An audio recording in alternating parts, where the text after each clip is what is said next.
Okay, today is Tuesday, October 3rd, 2017. And we are going to start the third class in the Hakdama of Mishne Tora, using again the Makbili edition. References to halachot are from this Makbili edition.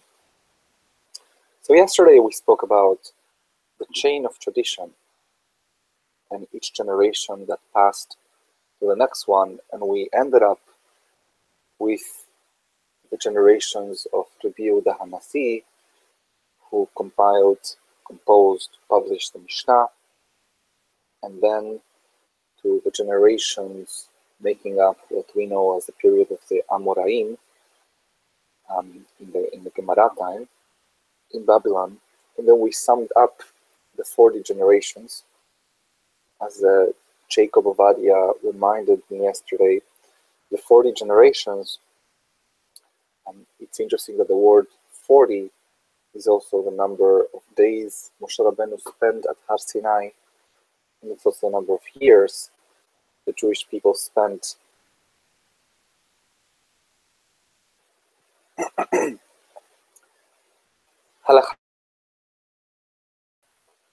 כל אלו החכמים הנזכרים, all of these sages we mentioned, הם גדולי הדורות. They were the greatest of their generations. מהם ראשי ישיבות, ומהם ראשי גלויות, מהם מסנהדרי גדולה. Some of them were heads of yeshivot, means assemblies or academies of some sort. Some of them were the actual political leaders, the presidents of the communities. And some of them actually were members of the Sanhedrin, of the Supreme Court of Justice of Am Israel. But don't think these are the only ones, the 40 that we mentioned. These were the most distinguished ones. But with them, in every generation, there were alafim urvavot, there were thousands and tens of thousands of them that also were part of this chain of transmission, generation after generation. Kafbet. Rabbinav Rav Asher himself Chachmei Talmud. Rabbinav Rav Asher, whom we mentioned yesterday, they are the end of the sages that made the Talmud.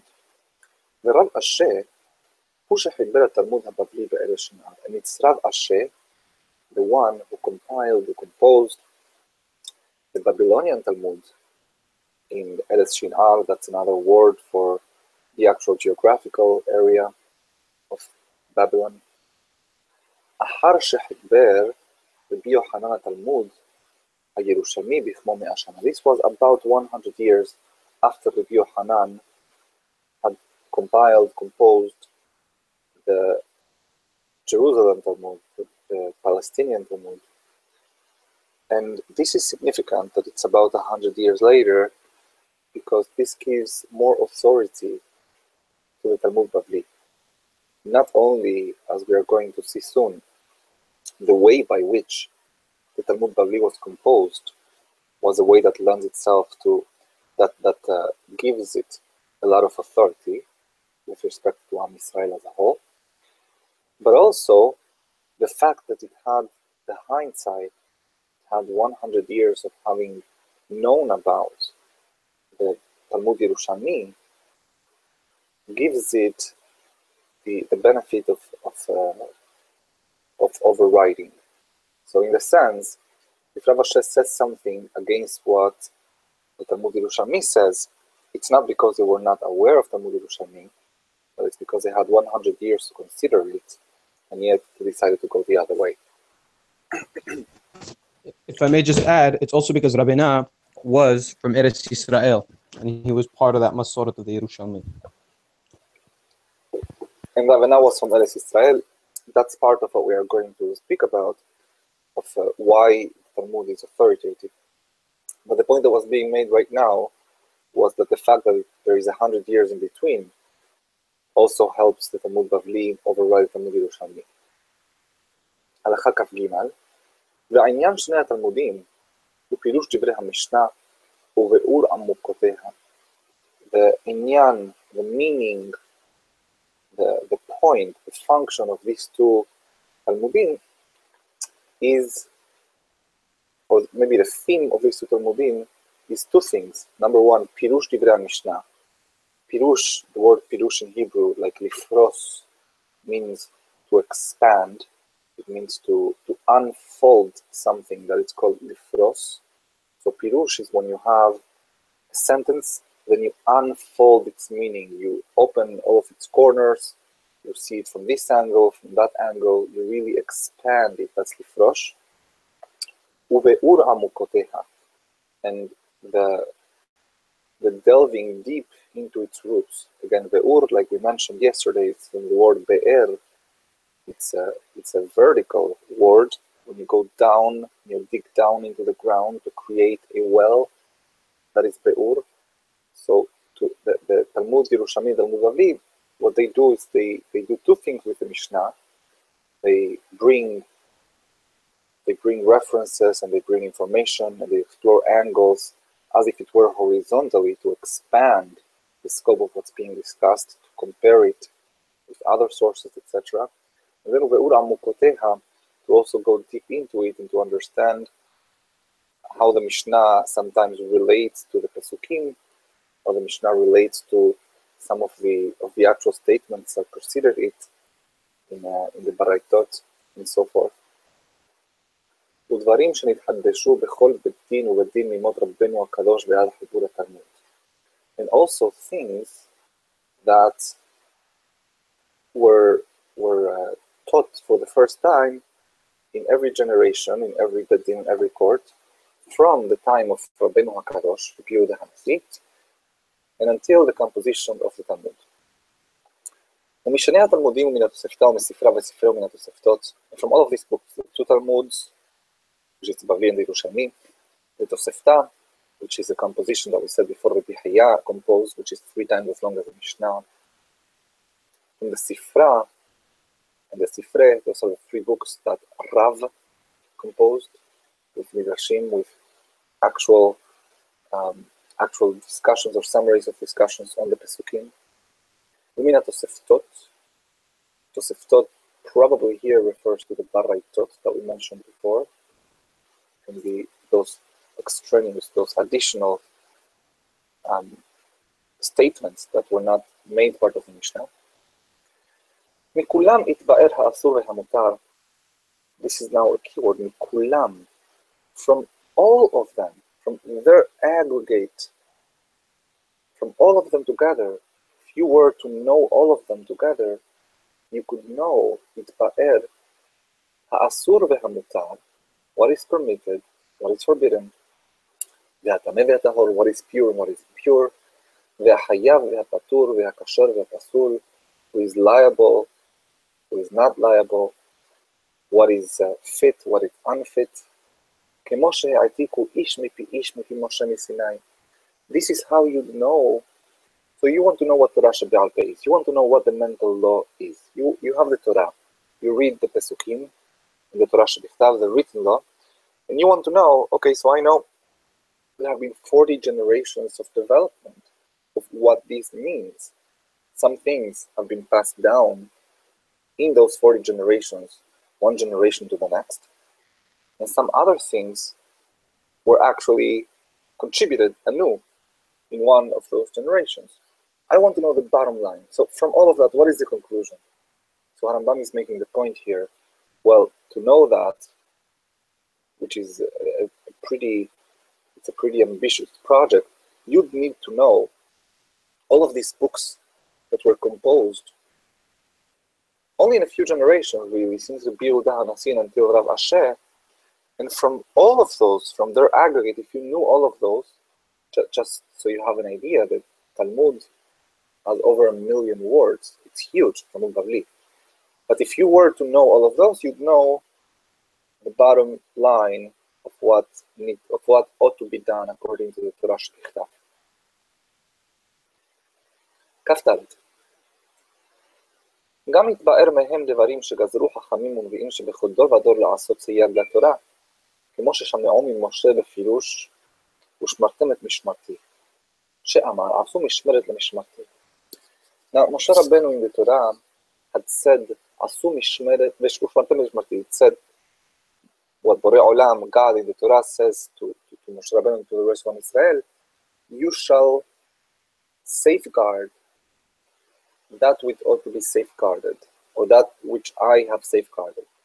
And Chachamim learn from here that there is a sort of like a mandate for everyone with responsibility, with authority in every generation to make sure that the actual laws from the Torah are never breached.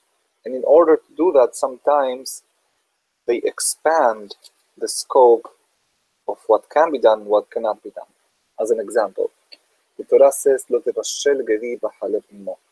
You may not cook a kid of a goat or a cow, gedis of any of these three animals, a kid of a farm animal, in the milk of its mother. He doesn't say anything about chicken. But came sages in the times of Rabbi Akiva, and they said, in our generation, if you go to the supermarket and you ask for meat, linguistically speaking, the word meat, the word basar, includes beef, it includes steak, it includes all the meat that is included by the Torah statement. But in the minds of people, in the consciousness of our generation, it also includes poultry, it also includes chicken. So let us decree that chicken also should be forbidden, just like meat is forbidden. And that's what they did. So that's an example of a fence that they built around this ordinance of not eating and not cooking meat, beef with milk. So how do we prevent people from actually going and doing it with beef? We also forbid the chicken, which is sort of like safeguarding the original statement. So all of these kinds of additions that have been added through the generations also are part of what you can infer from these books that we mentioned.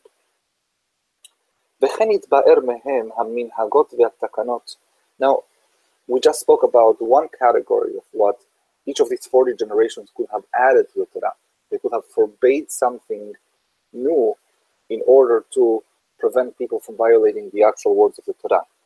There is two other things with which the Beddin, the representatives of Am Yisrael in every generation, the official legal representatives, can do. One is called Minhagot, and the other one is called Tekanot. Minhagot, it means traditions. And Minhagot is traditions, is things that start with the people. The people start doing something. Nobody tells them to do it. But let's say the people decide, we are so sorry for the destruction of the Bet HaMikdash, of the temple, or we are so sorry for that Gedaliah ben Ahikam, the leader of Judea after the destruction by the Babylonians of the temple, was murdered by one of our own, thereby causing the rest of the population of Judea to have to escape. Because that happened, we are going to start fasting this specific day every single year. So the people started. Now comes the court and says, you know what? This tradition, this custom that was started is a very appropriate one, is a very good one. Let's make it official. And then they come, they put their seal of office, they make it official, and that is minhagot. That's what becomes minhagot. Third category of things that can be added in a generation is tekanot. Tekana is an institution, an instituted practice. So there is some things that we practice, things that we do, actual rites, actual rituals that are not written anywhere in the Torah. Very easy example, lighting the candles of Hanukkah. Did Moshe Rabbeinu talk about that? Of course not. He didn't leave through the Greeks and Hellenism and what happened with the Hashmonaim and the Maccabim. So the Torah does not deal with this act that comes to commemorate something thousands of years after Moshe Rabbeinu. But the Bet Din, the court of those times, instituted this as a legal practice. It's not that the people started it. The court decided this is now what we are going to start doing. And this becomes part now of Torah Shebe'al Peh. So the difference between Minhagot and Tekanot is who started it. Minhag is something that the people start and the Bet Din come and give their seal of officialization. And Tekana is something that the Bet Din starts themselves, the court starts themselves. כמו שראו בית דין של אותו הדור, like the court of that generation will have seen fit. לפי שאסור לסור מהם.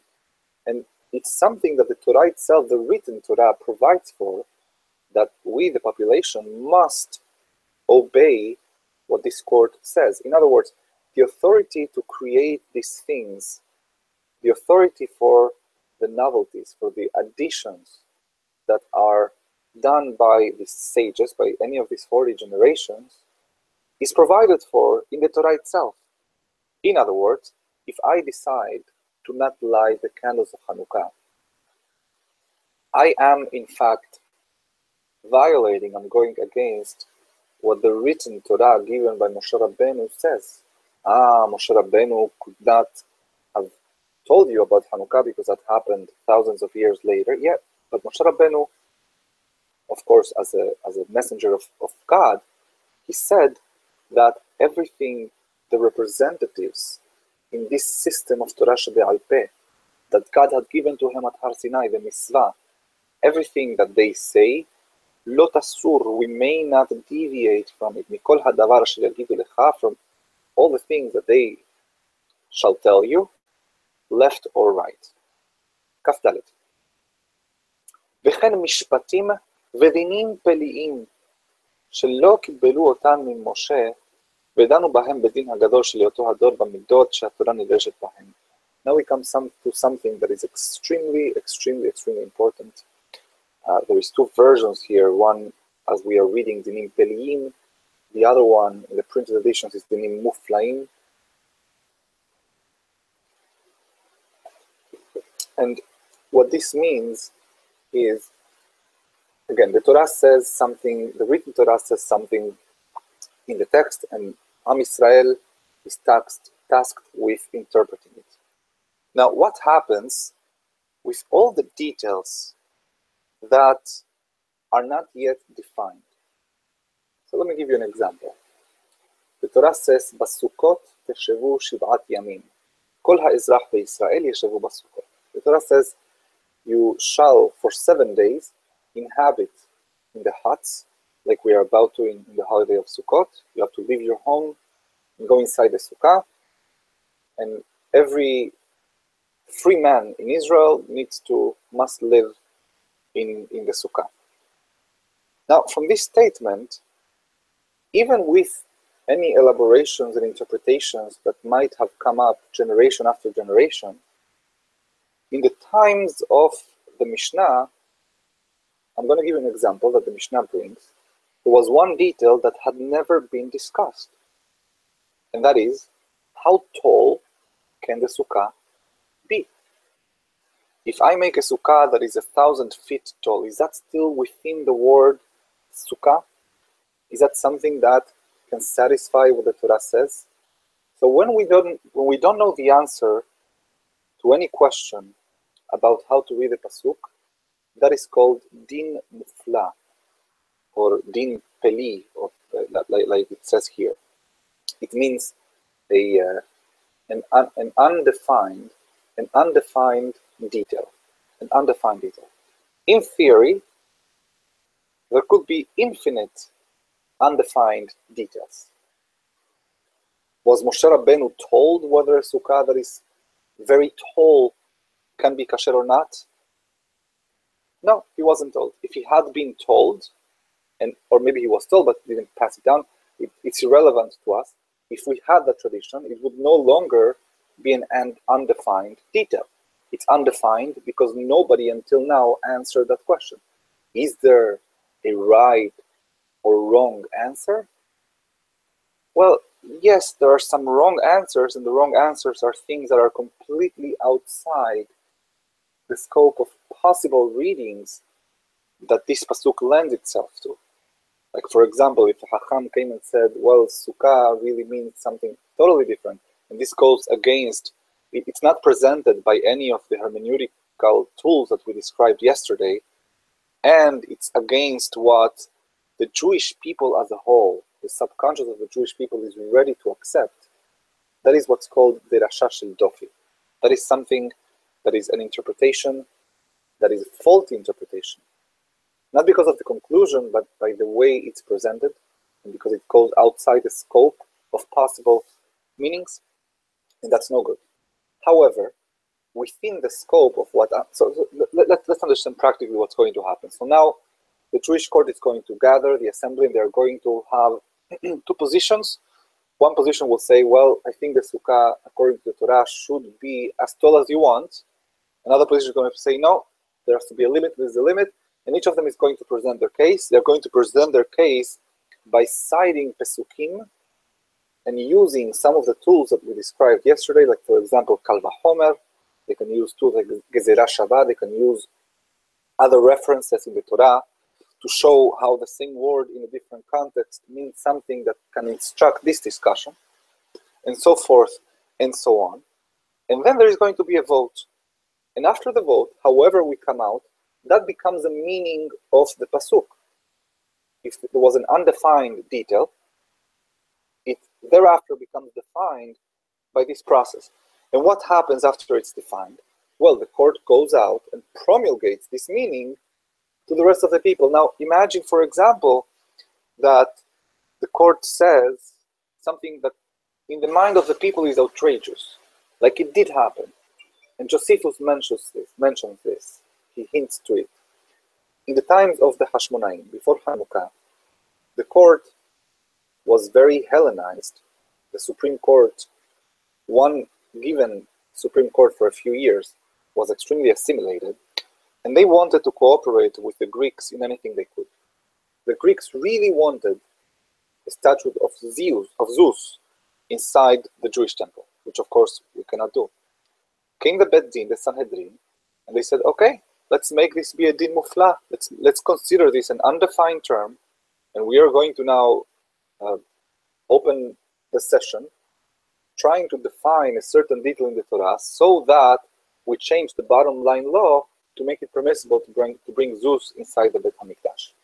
What did they say? They said, the Torah says, Elohe chesed ve'elohe zahav lo ta'asu lachem. The Torah says, you may not make for yourselves images of gold or of silver. Look, gold or silver. Let's put it up to a vote. If this means that we can take the inference that any statue that's made out of stone is permissible. They did that. And by doing that, they went way outside the scope of what the general public, Am Yisrael, who is also part of this process, was willing to accept, which resulted in the revolution of the Hashmonaim. The revolution was against the establishment, including the Sanhedrin of that time, and they did not accept that, of course, and Hanukkah commemorates this every single year. But other than that, Dinim Muflaim are an extremely, extremely powerful tool by which the Supreme Court, by which the Jewish people is entitled to modify the bottom line of how to apply the Torah. And once a din mufla is resolved, was an undefined term. So let's go back to our initial example. The mahloket in the Mishnah, as recorded, is between Rabbi Yehuda, representing the minority opinion, probably with other people that we don't know about, and Chachamim. We don't know who among Chachamim, because it ended up being more people than the people that were with Rabbi Yehuda. Rabbi Yehuda said, I think, guys, that a sukkah can be as tall as you want, and you can still fulfill what the Torah says, "Basukot teshevu shiv'at yamim." You must inhabit the sukkot for 7 days. come Hachamim and say, no, actually, Rabbi Yehuda, our position is a sukkah needs to be limited. It needs to be limited to a height that we know is a height that people are still conscious of, and we think that that height should be 20 amot, 20 cubits.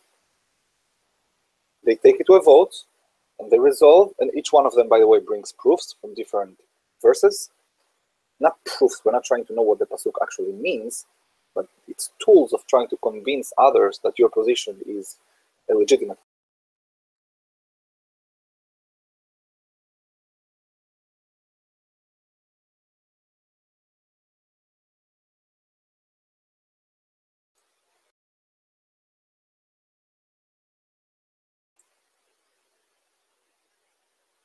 Sorry, I was being muted. Joey, I think you're muting me by accident. And therefore, from now on, the halacha, the rule, as passed down by these 40 generations to us, is that when the Torah says, "Basukot teshevu shivat yamim," in the Sukkot you must inhabit for 7 days. This means that it must be a sukkah that does not exceed 20 cubits. And if you sit in a sukkah, if you live in a sukkah that's 21 cubits, although this detail was never discussed until the time of Rabbi Yehuda and his peers, you are in fact not fulfilling what the Torah says, because the Torah is supposed to be applied, is supposed to be done, practiced by what the Hachamim say. So that is the Dinim Pelim. That's just to review this halacha, because we had a long tangent. Kaf He, וכן משפטים ודינים פליים שלא קיבלו אותם, Moshe. Also, all the mishpatim, all the legal conclusions and the undefined terms that were not, shelo, I repeat, they were not received down in tradition from Moshe Rabbeinu, ודנו בהם בדין הגדול של אותו הדוד במידות שהתורה נדרשת בהם, and rather this was discussed, this was debated, this was presented, this was treated in session by one of those courts, by not one of those courts, by the Supreme Court of Justice of that generation, and it was presented through one of those hermeneutical tools, one of those tools that that presents a sentence as being the meaning of the pasuk. ופסקו אותם הזקנים וגמלו שהדין כך הוא, and then they concluded, that court, by majority vote, that this is what the term should be defined as. הכל חיבר על אשי בתלמוד. All of that also is part of what Rav Ashe concluded in the Talmud, in the Talmud Bavli, in the Gemara, ממות משה ועד ימיו, from the times of Moshe and until his own very days. I'm going to go a few more halachot a little faster, and then we are going to finish the Hakdama tomorrow. כף וו, וחיברו חכמי המשנה חיבורים אחרים לפרש דברי התורה. And now, so Rambam is opening a parenthesis now. You should know, all what we said about is about the compositions of law, halacha. There is another genre that was also dealt with by the sages of that generation, and that genre, frankly, is not relevant to halacha. So just, okay. So it's just to interpret what the Torah means, but not from a legal point, just from an interpretative point, to try to understand and to expand upon the Torah. So Rabbi Yoshaya, Talmido של רבנו הקדוש, חיבר ביאור ספר בראשית. Rabbi Yoshaya, the student of רבנו הקדוש, he compiled an interpretation of the book of Bereshit. Rabbi Ishmael פירש מאלה שמות עד סוף התורה. Rabbi Ishmael did what's called, והוא נקרא מחילתא, the מחילתא of Rabbi Ishmael, which is a midrash, a compilation of interpretations from the book of Shemot through the rest of the Torah. וכן רבי עקיבא חיבר מחילתא. Rabbi Akiva has his own מחילתא, parallel to Rabbi Ishmael's one. וחכמים אחרים חיברו מדרשות. Other sages also put together midrashot, like Rabbi Tanhuma, these interpretations. והכל חובר קודם התלמוד הבבלי, and all of that also preceded the Talmud Bavli. It's important because someone might come and say, hey, yeah, Talmud Bavli says that we have to do ABC, but I saw in this midrash from Shemot that it says we should do actually DEF. So you tell this person, my friend, Rav Asher was already aware of this midrash. Putting aside the fact that this midrash is not legally binding, you should also know Rav Asher had the benefit of having known this because he was the last one, and therefore, if he decided to say ABC, it's because after considering DEF, it still decided ABC, and that's why we should do ABC. Kaf Zayin. We have therefore that Rabbeinu, again, as Joey mentioned, he's from Eretz Israel, representing the tradition of Eretz Israel. The Rav Asher, and he's really his teacher, Rav Asher, the head of the academy at that point in Babylon, וחבריהם and their peers. סוף גדולי חכמי ישראל המעתיקים תורה שבעל פה שגזרו גזירות והתקינו תקנות והנהיגו מנהגות. They are the last ones of the great Hachamim, the great sages of Israel, the ones that, and now we have the three things that they are responsible for. מעתיקים תורה שבעל פה, the ones that pass down generation to generation, the ones tasked with transmitting the traditions as we received them, as we accumulated them from Moshe Rabbeinu until then. Number two, ושגזרו גזירות והתקינו תקנות והנהיגו מנהגות, and that they fenced new fences, they created new prohibitions.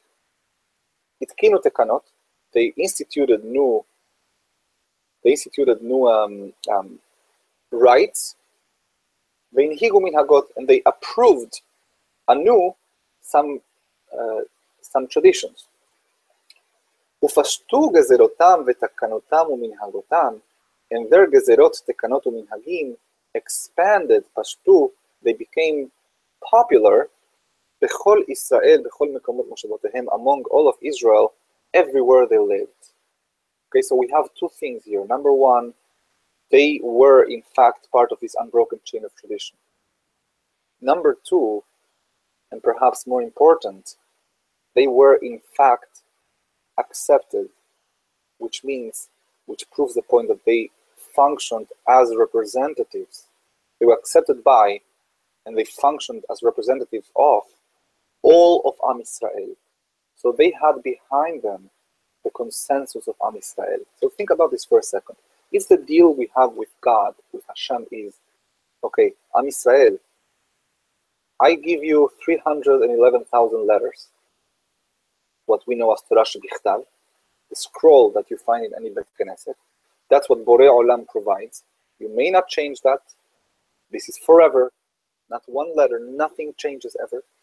But you are tasked with making sense of these letters, with telling everyone what these letters mean. You are tasked with it. I'm not going to interfere with this process. And then to Moshe Rabbeinu, he gave a system that is a mitzvah through which this can be achieved. But it's a flexible system. So, in fact, anything that all of Am Yisrael decides the Torah means, the Torah means. That is a deal that we have. Anything Am Yisrael decides the Torah means, the Torah means. Which means, if Am Yisrael has representatives, and Am Yisrael, the people of Israel, agree to these representatives, and these representatives say the Torah means A, B, C, and Am Yisrael accept this interpretation, henceforth, this is what the Torah means. Not because God meant it. God is not in the business to give meaning to the Torah, but because we, Am Yisrael, collectively decided or agreed that is what this means. And that is why it's complicated, and Harambam is going to make the point now. It's a very complex thing to try to know the bottom line. Okay, so, but what should I do? I just want to know what to do. Should I build a sukkah that is 20 amot, or a sukkah that's a little taller than that? How can I know what the bottom line is? So, as Harambam described it, you really need to have access to 40 generations of discussions and of additions and of accumulation of knowledge, which is a very daunting task. It's almost an impossible task. And now Harambam is going to say exactly what he did and why he did it. I'm going to read one more halakha, we'll stop. ואחר בדינו של רב אשר שחיבר התלמוד בימי בינו וגמרו, נתפזרו ישראל בכל ארצות פיזור יתר. And then after Rav Asher, who compiled the Babylonian Talmud in the times of his son, more Rav Asher, as we mentioned him, Ugmaro, Gemara, like the word Gemara means, and it was approved. It was approved by some formal process in their academy, in their conventions that they had, what's called the Al-Hikalah, which we're not going to talk about right now, but something you should be aware of. In the Al-Hikalah, they approved this, again, by a majority vote, just like Rabbi Yehuda had the argument with Chachamim about whether the Sukkah can be taller than 20 amot, and they decided by a majority vote. So too they decided by a majority vote to adopt the Gemara as the new authoritative book that summarizes the 40 generations of Torah Shebe'al Peh. What happened afterwards is, during that time, there were several political revolutions around the world. Am Yisrael started scattering to farther and farther communities, North Africa, Spain. They went to faraway places and continents. The military upheaval was very disruptive in the world. It was not easy to travel from one place to the other. People were not studying Torah as much for obvious reasons. And they no longer, Am Yisrael, no longer gathered in conventions of thousands and tens of thousands of people that, as they used to have. Harambam here is hinting to how large the conventions used to be in the times of the Gemara. They would meet actually twice a year. People would work for 10 out of 12 months every year, and 2 months a year, the month of Elul and the month of, I believe it's Adar. Adar. Yes. In the month of Adar, they leave everything behind, the business. They go to these conventions to study Torah, but they could no longer do that. There were no good roads, etc. Rather, small groups would gather. The individual ones that Borei Olam inspires, in every city, in every precinct, and they deal with the Torah, and they try to understand all of these books that we just mentioned, the Midrashim, the Gemarot, the Mishnah, etc. And it's from those that they can derive what the Derech HaMishpat is, what the right path of the law is. It's also a very important term, Derech HaMishpat, which we are not going to discuss. And I want to leave Kaftet for tomorrow because it's a very, very important halakha, really summarizing what the authority of the Talmud is. So we stopped on before halakha Kaftet.